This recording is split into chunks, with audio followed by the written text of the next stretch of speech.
bo de sortir amb una colla per les Terres de l'Ebre, que és una zona que no està molt transitada, que pots anar amb la tranquil·litat de que no hi ha massa cotxes, que són carreteres que estan perfectament preparades per anar en bicicleta.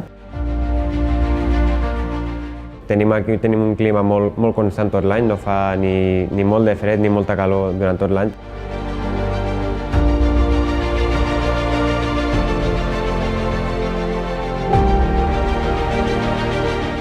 Si pugem cap a Caro, seran les vistes més espectaculars, ja que abarca tota la costa, tota la desembocadura de l'Ebre.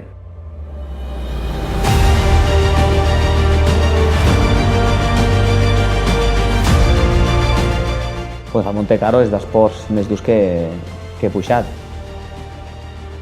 Una pujada duríssima, duríssima. El món del ciclisme és molt coneguda.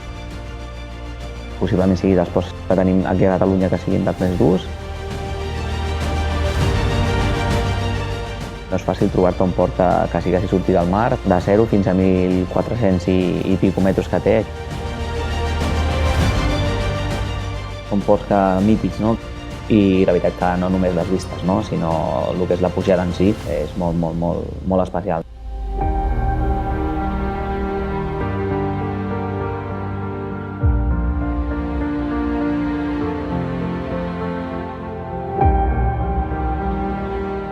Quan estàs pujant un port com el Monte Caro, sobretot tens ganes d'acabar-ho.